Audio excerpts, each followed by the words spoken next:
magandang araw at magandang buhay, lalong-lalo na sa ating mga minamahal na mga senior citizens.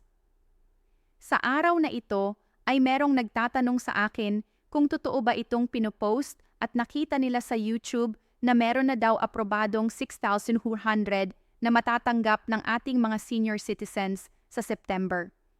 Ngayon po, atin pong klaruhin po ito para hindi po malito ang ating mga senior citizens at kinakailangan ko po ibigay at itama para po hindi mag-aasa po ang ating mga senior citizens. Kaya naman, atensyon sa lahat, ating mga senior citizens, 6,200 na pensyon galing sa Universal Social Pension. Totoo ba ito? Aprobado na ba? At ibibigay nga ba sa September 2025? Alamin ang buong katotohanan sa balitang ito, mga lolo at lola. Inaanyayahan ko kayo na tapusin mo ang video na ito hanggang sa dulo ng sa gayon, makuha mo ang punto ng video kong ito. At kung ikaw ay gusto mo ang ganitong content na pinag-uusapan palagi ang payout ng ating mga senior citizens, ang benefits ng ating mga senior citizens, at lahat ng mga balita para sa ating mga senior citizens, ay isubscribe mo na ang aking YouTube channel. At kung gusto mo na maging updated ka sa mga videos na ia-upload ko pa dito sa aking YouTube channel, ay i-bell notification mo na. At sa puntong ito, hindi na natin papatagalin pa na pag-uusapan ang mga bagay na ito nang sa gayon ay meron tayong idea kung totoo ba talaga ito o hindi. Kasi may gumagawa-gawa naman ng mga kalokohan sa YouTube na akala natin totoo pero kinakailangan nating kilatisin ito. Ngayon ipapakita ko muna ang video dahil marami ang mga nanonood sa vlog na ito na maraming naniniwala na mangyayari ito. Kaya naman ating kilatisin at pakinggan ang kanyang ginagawang vlog dahil ito ay grabe, sobrang misleading talaga. Kung mo alam ang balitang ito or katotohanan patungkol sa Universal Social Pension, ay naku, maluloko ka din. Sa ngayon po ay ating akilatisin muna. Pakinggan muna natin ang kanyang ginawang vlog at pagkatapos po nito ay ibibigay ko po ang aking insights nang sa gayon po ay mas klaro po sa atin ang dapat nating akunin na balita po sa ganito pong paraan. Mga kababayan, isang napakalaking balita ang ating tatalakayin ngayon na siguradong makakaapekto sa milyon-milyong senior citizens sa buong Pilipinas. Opisyal nang inanunsyo ang bagong pension scheme na magbibigay ng dagdag na benepisyo sa ating mga lolo at lola. Usap-usapan ngayon ang tinatawag na 6 na universal pension na magsisimula ng ngayong September 2 at 25.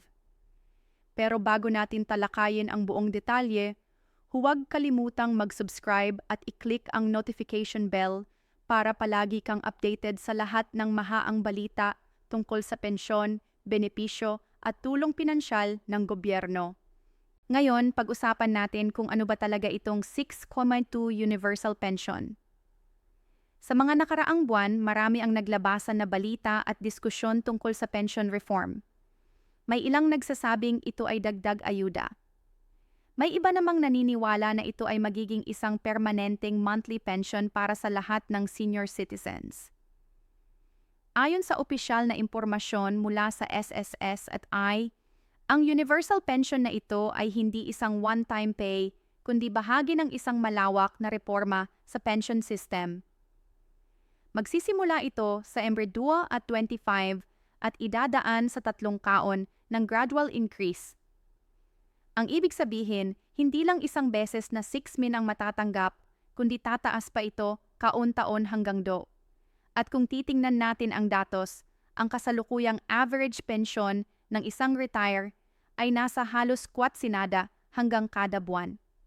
Sa ilalim ng bagong programa, tataas ito ng 0% para sa mga retirement at disability pensioners at 5% naman para sa mga death o survivor pensioners. Ibig sabihin, kung 5,000 ang pension mo ngayong 2,000 at 25 aakyat ito ng pink, kaya magiging fine po kada buwan. At kung ipagkapatuloy, ang inkisi hanggang do at ang kabuang dagdag ay halos 33% o mahigit 1,6 na kaya abot ang pension mo ng higit 6 na 5. Kaya ang sinasabing 6 na dalang projection o estimate ng magiging average pension pagkatapos ng unang taon ng implementation. Mahalagang linawin natin ito dahil maraming senior citizens ang naguguluhan kung ito ba ay automatic para sa lahat, kahit hindi SSS member o kung ito ba ay one-time ayuda.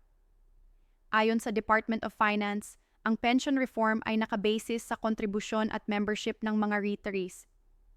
Ngunit hiwalay pa rito ang social pension na ibinibigay ng YesBull para sa mga indigent senior citizens na walang sapat na income o suporta mula sa pamilya. Ang social pension ay 1,000 kada buwan simula Enero 2024 at patuloy na ipamimigay buwan-buwan sa pamamagitan ng cash cards or direct payout. Kaya sa madaling salita, may dalawang klase ng benepisyo. Una, ang contributory pension mula sa SSS na tataas dahil sa reform at pangalawa, ang non-tributory social pension mula sa YesB para sa mahihirap na seniors. Ngayon, ano ang dahilan kung bakit ipinatupad ang pension reform na ito? Ayon kay Finance Secretary Ralph Recto, napansin ng gobyerno na maraming pamilya ng mga pensioners ay halos hindi na makatawid dahil sa sobrang kaas ng bilihin. Ang 51 na pensyon ay hindi sapat para sa pagkain, gamot, at iba pangunahing pangangailangan. Kaya't bilang tugon, ipinasa ang reforma para tiyakin na tataas ang purchasing power ng mga senior citizens at hindi sila lalong malulubog sa kahirapan. Batay sa estimate, aabot sa 3.8 milyong pensioners ang makikinabang dito sa buong bansa. Ito ay isang napakalaking bilang at siguradong magdadala ng ginhawa hindi lang sa mga pensioners mismo, kundi pati sa kanilang mga pamilya. Bukod pa rito, sinabi rin ng Yen na malaki ang epekto nito sa ekonomiya. Kapag mas malaki ang natatanggap ng mga pensioners, mas malaki rin ang kanilang magagastos sa merkado. Mas dadami ang bibilhin nilang pagkain, gamot, at iba pang produkto na magbibigay rin ng dagdag na kita sa mga negosyo at mas maraming buwis ang malilikom ng gobyerno. Sa madaling salita, hindi lang pensioners ang makikinabang, kundi pati na rin ang buong ekonomiya ng bansa. Pero ano nga ba ang schedule ng pagpapatupad ng 6.2 universal pension na ito? Simula September 2 at 25, lahat ng pensioners ay makakatanggap ng dagdag. Ito ay otomatikong idaragdag sa kanilang buwan ng pensyon. Hindi na kailangang mag-apply o mag-fill up ng bagong form. Basta't ikaw ay nasa listahan ng SSS pensioners, pasok ka na agad sa increase. Sa unang taon, tataas ng 0% ang retirement at disability pensioners at 5% naman para sa mga death o survivor. Sa Ember 2 at 26, ulitin-ulik ang inkase sa parehong kursyento at ganun din sa Ember 2 at 27. Kaya sa loob ng 3 kaon, tuloy-tuloy ang pagtaas at hindi isang beses lang. Maraming senior citizens ang nag-alala kung saan kukunin ng gobyerno ang pondo para rito. Ayon sa Department of Finance, sapat ang pondo dahil nagkaroon ng reforma sa tax collection at sa paggamit ng Social Security Fund. Malaki ang kontribusyon ng mga employers at employees sa SSS at ang mga investment ng SSS ay patuloy na lumalago. Kaya hindi raw dapat mag-alala ang mga pensioners dahil sustainable ang programang ito sa loob ng maraming taon. Kung ikaw ay isang retire na kasalukuyang tumatanggap ng pensyon, dapat mong abangan ang dagdag na ito simula Setyembre. Kung ikaw naman ay isang indigent senior na walang SS pension, huwag kang mawalan ng pag-asa dahil may social pension program ng YesBully. At kung ikaw ay hindi pa nakakapag-apply, maaari kang pumunta sa inyong barangay o munisipyo para magre-register. Mahalaga ring i-update ang inyong record sa SSS o YesB para siguradong walang aberya sa pagtanggap ng pensyon. Ang isa pang tanong ng karamihan, ito ba ay magiging permanenteng benepisyo? Ang sagot ay dahil ito ay bahagi ng Long-Term Pension Reform Program. Ibig sabihin, hindi lang ito ayuda na pansamantala. Kapag naipatupad ang increase, ito ay magiging bagong basehan ng inyong buwanang pensyon at sa mga susunod na taon, maaari pang magkaroon ng karagdagang in case, depende sa sitwasyon ng ekonomiya at desisyon ng gobyerno. Subalit dapat din nating tandaan na may mga limitasyon ang programang ito. Hindi lahat ng senior citizens ay automatic na makakatanggap ng 6,2. Ang mga hindi miyembro ng SS at hindi rin pasok sa indigent category ng YESB ay maaaring hindi makakuha ng parehong benepisyo, kaya't mainam na lamin ang inyong status at siguraduhing nasa tamang listahan para hindi maiwan. Mga kababayan, napakalaking bagay ang balitang ito para sa ating mga senior citizens. Isipin ninyo, mula ngayon ay aabot na sa mahigit siknabo. Dalit pa ang inyong pensyon sa susunod na 3 taon. Mas marami ng mabibiling pagkain, mas may budget na para sa gamot, at mas may peace of mind ang ating mga lolo at lola. Hindi man ito masosolusyonan ang lahat ng problema, malaking hakbang itutungo sa mas maayos na pamumuhay ng ating mga nakatatanda. Kung isa ka sa mga benepisyaro, dapat mong tandaan ang petsang Setyembre 2 at 25. Siguraduhin na updated ang inyong records at bank account details sa SSS o YESB. Huwag na huwag ding kalambasin ang mga official announcement para hindi maloko ng mga fake news or scam na nagsasabing may kailangan kang bayaran o may special registration fee. Libre ang lahat ng ito at automatikong ipapasok sa inyong pension account. Sa pagkatapos, ang 62 na universal pension ay simbolo ng pagkilala ng gobyerno sa sakripisyo at ang ambag ng ating mga senior citizens sa lipunan. Matagal nang panawagan ng maraming sektor ang mas mataas na pensyon at ngayon ay unti-unti nang natutupad. Huwag kalimutan na patuloy na bantayan ang mga susunod pang developments at manatiling updated. Kung may katanungan kayo tungkol sa inyong pensyon, maaari kayong makipag-ugnayan sa pinakamalapit na SSS branch sa YESB office sa inyong lugar.